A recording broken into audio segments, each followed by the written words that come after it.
Okay, so it's Saturday afternoon, and I have my grungies on, and we're out in the garage, and we're gonna do a few more maintenance things on Werner. Just a few basics that I didn't have a chance to do last weekend, and then one of the things that I'm going to do is right here where my hand is, if you can see that. Um, that's the thermostat, and next to it is a temperature sensor. Um, the the thermostat on the instrument cluster isn't moving; it isn't registering. So I'm going to troubleshoot. The first thing I'm going to do is replace the thermostat and the sensor, and I'm hoping between the two of those things it'll fix the problem. Again, it's a 30-year-old car, so a few basic things are needed. It was like $40 for both the parts, so it's no big deal. And it's super easy to get to and change. So I'm going to go ahead and take care of that. The other thing that I'm going to do is check the air filter, which I'm going to do first. I'm kind of waiting for the engine to cool down a little bit, so I'm going to check the air filter and see how clean it is, and if it looks like it might need a new one. And then one of the things that this car was famous for, unfortunately, Mercedes back in the day, they tried to go green with some things, and the electrical wiring harness in the car, and I mean this thing runs all over the engine bay. It's like spaghetti. Um, they tried to be green about it, and they coated it with a biodegradable plastic material. Um, I don't know whether they didn't expect the cars to last this long. I'm sure they did. What I don't think they expected is for the biodegradable material to degrade so quickly. But when it's in a really hot engine bay, over the course of time, that plastic starts to break down. Now, a lot of plastics do anyway, but this biodegradable material they used, it seemed to do it in a more expedited manner. So one of the things that these few model years are famous for is the electrical wiring harness going bad.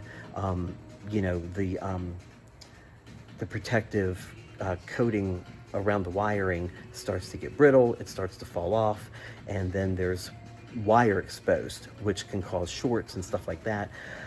I don't know whether that could be the culprit for the few parking lights down here on this side. The running light for the front and the rear don't work, and the instrument cluster lights don't work.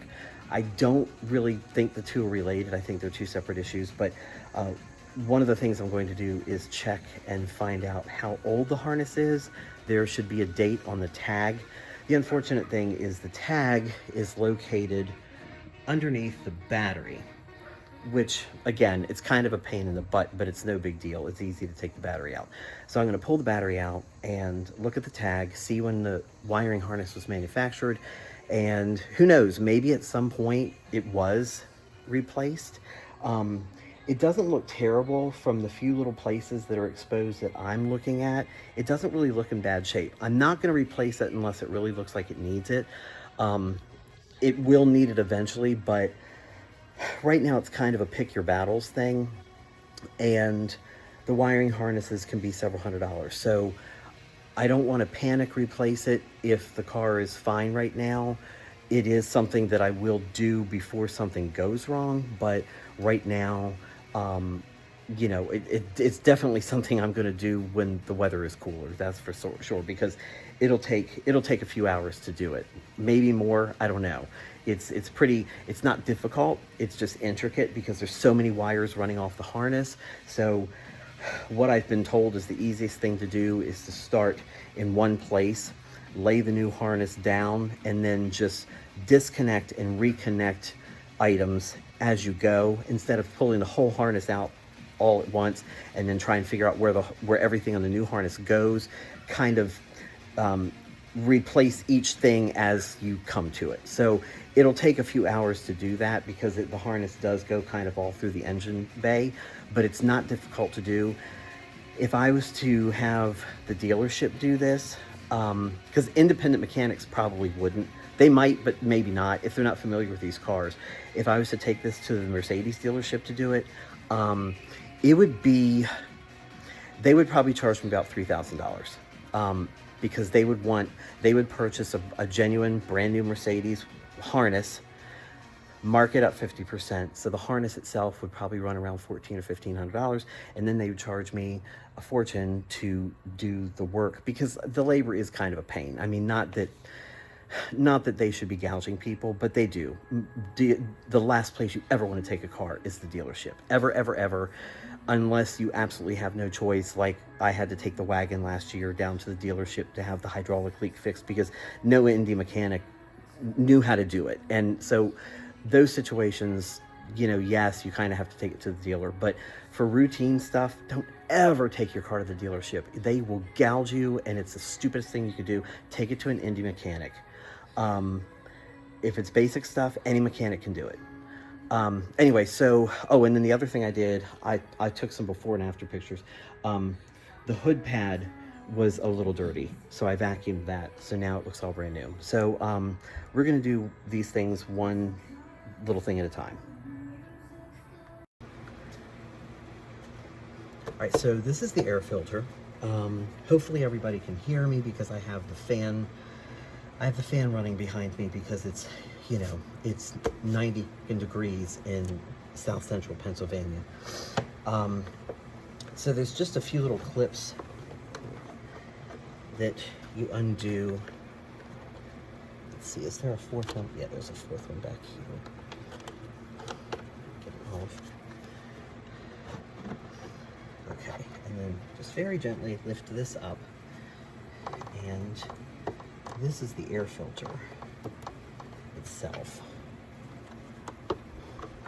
It's kind of wedged in there.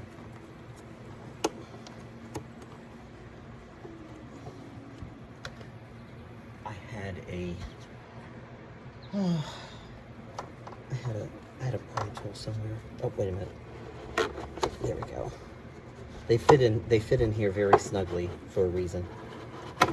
Okay.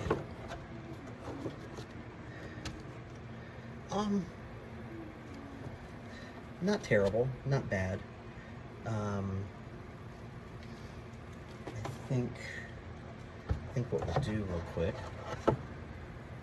is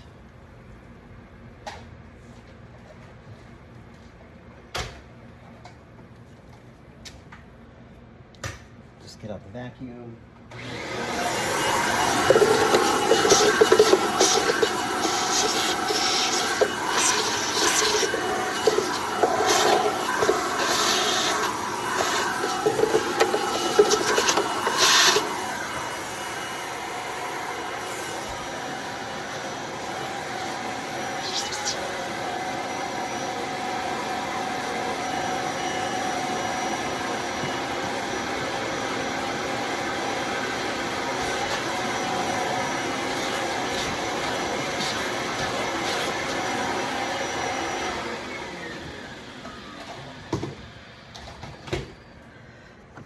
Okay, obviously that's a quick fix, but let's see. I'm gonna actually put this up here like that. Okay. Now I can see what the item number is for that air filter. So that was a very quick, easy thing to do. The filter looks fine. It's good enough for now. I'll order another one. They're literally like $15. They're very inexpensive. So that's an easy thing. Okay, so the air filter is back in. And I'll go ahead and order another one here in a few weeks and swap that out.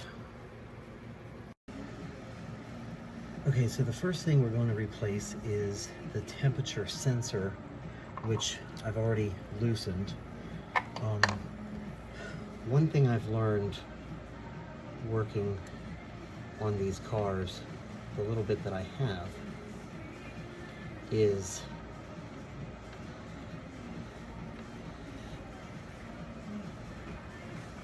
half of the challenge is having the right tools, or finding the right tools. Invariably, so this is the old one. So I'll put that in the box.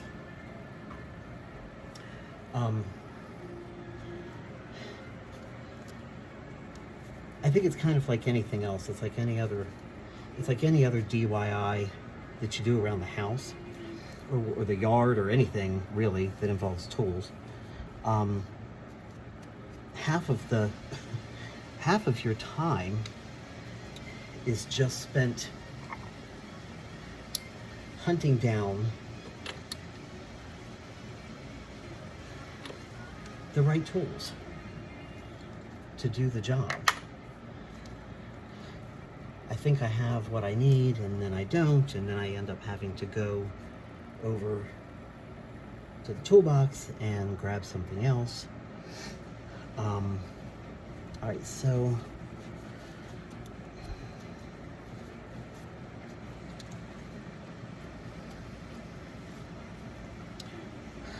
that's the one piece. It's like I don't want to over tighten it, but I also want to make sure coolant doesn't leak out. And this,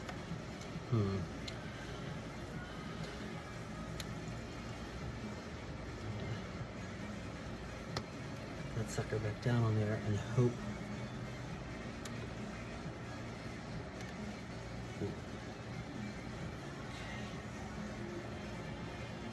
All right. Well, hopefully that takes care of that. Now, the other thing we have to take off is this. So I'm going to get a larger towel because I'm sure coolant is going to come spilling out of this. So I'm going to go get a larger towel. All right, so next we're doing the thermostat itself. I'm a little bit familiar with this because I've already replaced the thermostat in Black Cherry and Sebastian. So this is something that I'm going to get this out of the way. This is something that I'm pretty familiar with. And I have towels.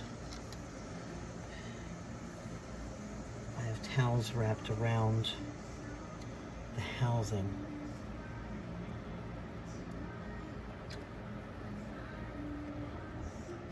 Because I'm sure coolant's going to leak out.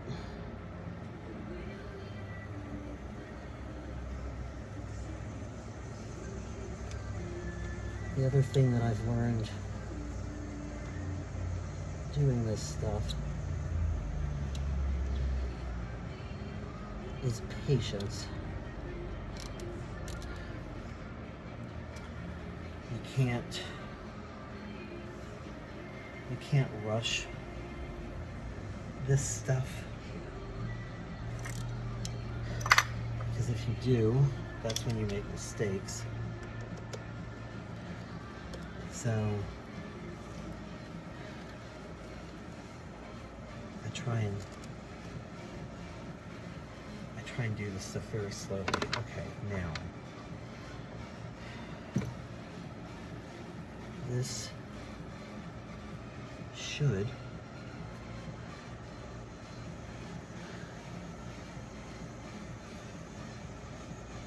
just lift right off. Alright, so I got the thermostat housing off, which was kind of a pain. It was stuck on there really good. And there is a specific way the new one has to go in. So I'm trying to pay very close attention to the exact placement. So this one just comes out, or it should. There's a gasket in there.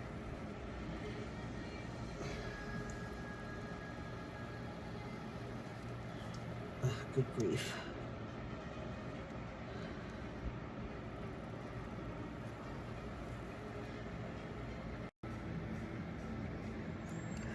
All right, so the new thermostat is right here. I didn't actually videotape putting the new one in because the coolant was running out, so I wanted to kind of do it quickly.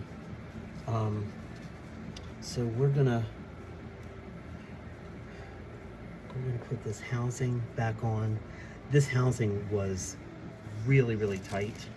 Throw that down there on the floor. And I actually had to take a mallet and use a mallet to get it loosened enough that I could get this piece off. Again, like when it comes to anything with cars, half of the time you spend is finding the tools or trying to improvise things or running up against something goofy like this where the thing is just on there so tight because of time, and this coolant is kind of sticky stuff, so with the heat and time it tends to kind of seize up. So I'm tightening this by hand, and then apparently, according to the YouTube videos, this should be tightened to 10 Newton meters. And I have this handy little wrench, this little torque wrench that I bought for Sebastian, actually. Okay, so that should be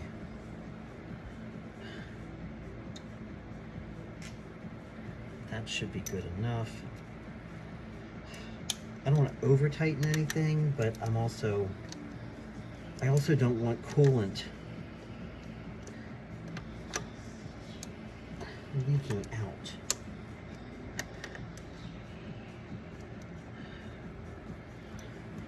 So hopefully it won't.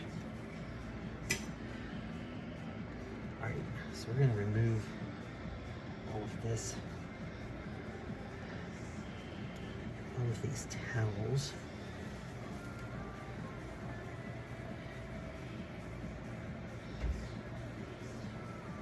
Of course, coolant spilled down.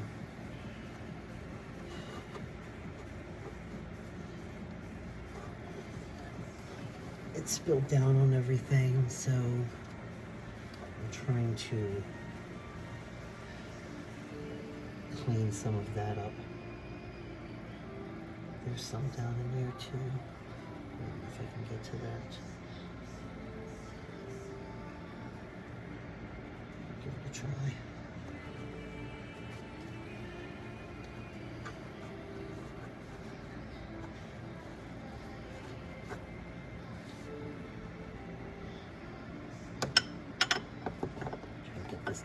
here. Let me use this guy. Here we go.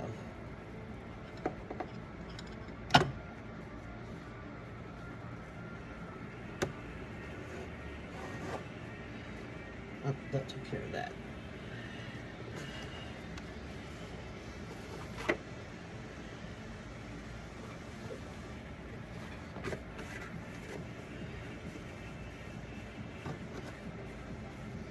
There's still coolant that ran down on this belt here. I'll try and work this towel.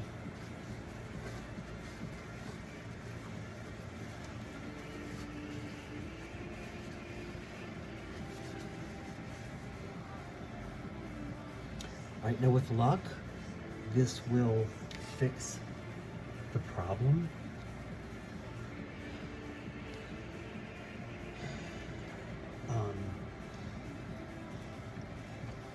Hopefully, this will fix it.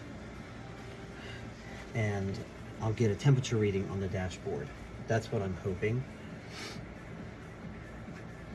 There's some coolant down there. Worst case scenario, if the gauge on the dashboard still doesn't register a temperature, at least I know that the thermostat and the temperature sensor for the thermostat have both been replaced and they're both brand new. So again, hopefully that helps. I don't like not knowing how hot the engine temperature is running, but if I know the components that govern it are new, then that should help.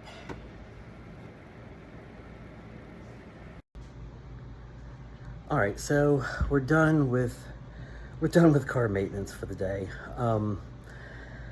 It's hot out there. I just got a shower and I'm going to take Werner out.